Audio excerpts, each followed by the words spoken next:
بچپن کی یادوں کی پٹاری جب بھی کھولوں تو امی کے بنتے حسین ہاتھ، ایک ننھا منا سا سویٹر۔ کس کے لیے ہے یہ امی؟ ہم تینوں بہنیں چڑھ جاتے ہیں ان پر۔ ایک گڈے کے لیے۔ گڈا؟ ہاں گڈا۔ کیا اس کے ہاتھ پاؤں الگ الگ ہوں گے؟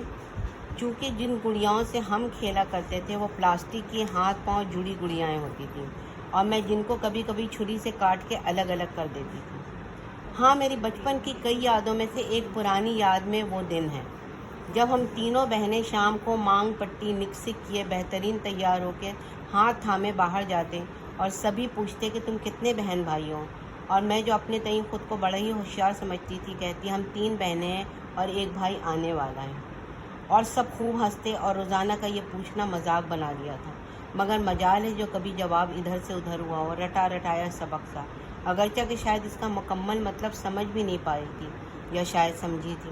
اور پھر وہ دن آ گیا جب ابی نے بتایا کہ ہم بھائی کو دیکھنے جا رہے ہیں۔ جانے کیوں اس پٹاری سے پہلی نظر کہیں کھو گئی۔ کاش وہ ہوتی، کاش تو پھر کاش ہے، اور ہمارے پاس محمد عبد القادر علی، فرخ خیاط اور غازی میاں آ گئے۔ پھر مجھے امی ابی کے دمکتے چہرے یاد ہیں، اور غازی کا عقیقہ، ہمارے گھر کا سجنا، شامیانے اور ڈھیروں کرسیاں جس کے چاروں طرف ہم بہنیں خوشی خوشی گھومتے رہے۔ صبح سے لوگوں کا تانتا بندھا سا تھا، اور پھر شام کی وہ محفل، وہ قوالی، وہ روشنیاں، وہ جھم جھم، وہ جھل جھل۔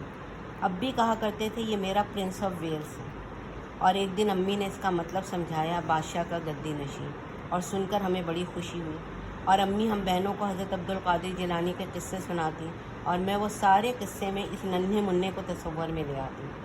پھر ابی جانے کہاں سے ایک نظم لے آئے، ہم غازی بچے، غازی بچے، غازی بچے ہیں، ہم بات کے سچے، بات کے سچے، بات کے سچے ہیں، اور ہم تینوں بہنیں ایک لائن میں کھڑے ہو کے ترنم سے گاتے اور ساتھ ہی ایکشن بھی کرتے جو ابی نے سکھائے تھے، اور ذہن میں ہمارا بہادر سا بھائی ہوتا۔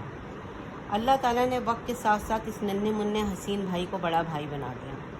ہمیشہ امی سے تمہارے ناک نقشے کی تعریف سنی، 7واں کھڑی ناک، لمبی گردن، اور ایک شہزادہ تصور مضبوط ہوتا گیا۔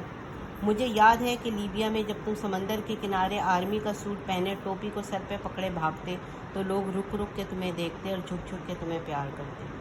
پھر مجھے حج کا زمانہ اور تمہارا طواف کے دوران احرام پہنے لبیک پڑھنا، اور لوگوں کا تمہارا تعریف کرنا اور پیار کرنا، اور ہمارا فخر سے تمہیں دیکھنا، اور ایسے بے شمار حسین دنوں کی یادیں ہیں میرے پاس۔ وقت نے اچھی بری ڈبکیاں لگائیں اور گزرتا گیا۔ جو بات کبھی نہ بھولنے والی ہے اور فخر کی ہے کہ اچانک ہم سبھی بہنوں نے نظر اٹھایا تو تمہارا قد بہت بلند ہو گیا تھا۔ تم نہ صرف بڑے بھائی بن گئے تھے بلکہ ایک باپ کی جگہ تو نہیں کہوں گی، کیونکہ تم نے کبھی ان کی جگہ لینے کی کوشش نہیں کی، ان کے شانے بشانے بھی نہیں کھڑے ہوئے، بلکہ ایک قدم آگے ایسا بڑھایا کہ ان کو پیچھے نہیں کیا۔ تم جانتے ہو تمہاری کامیاب زندگی کا راز، وہ کہتے ہیں نا بادب بانصیب۔ کتنے مواقع ایسے آئے جب تم ہم بہنوں کے لیے قدم پیچھے ہٹ کے ہمارے شانے پہ ہاتھ رکھا، سہارا دیا، کبھی گرنے سے روکا تو کبھی آگے بڑھنے میں مدد کی۔ خاص طور پہ یہ کہوں گی کہ میرے لیے اور میری بیٹی کے لیے اتنا کیا جس کا میں کبھی بھی مکمل شکریہ ادا نہیں کر سکتی۔ عائشہ ہمیشہ کہتی تھی کہ امی، غازی ماموں آپ کو سب سے زیادہ پیار کرتی ہیں، اور پھر راحم نے ایک دن مجھے یہی بات بتائی، اور میں فخر سے ایسی پھولی کہ وزن کنٹرول میں نہیں رہا۔ آج یہ بھی کہوں گی، جانتے ہو کہ اللہ کا انعام کیا ہے تم پہ؟ کیا ہے؟ Any one? گڈ، تمہاری بیوی ہماری سائمہ۔ وہ جانتی ہے کہ کس ادا سے تمہیں خوش کرنا ہے، کس طرح تمہارا ساتھ دینا ہے، تمہاری شان اور تمہاری عزت کو کیسے سنبھالنا ہے اور بڑھانا ہے۔ الحمدللہ آج ہمارا بھائی سنہرا سا ہوا جا رہا ہے۔ زندگی کا یہ 5واں باب ہے، اور یقیناً بہترین باب ہوگا جس میں تم سارے ثمر دیکھو گے اپنی اولاد میں انشاءاللہ۔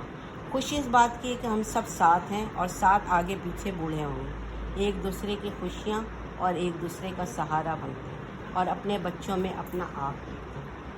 بہت ساری دعاؤں کے ساتھ، گرچہ تو زندانی اسباب ہے، قلب کو لیکن ذرا آزاد رکھ، عقل کو تنقید سے فرصت نہیں، عشق پر اعمال کی بنیاد رکھ۔ دعا کو تمہاری آپ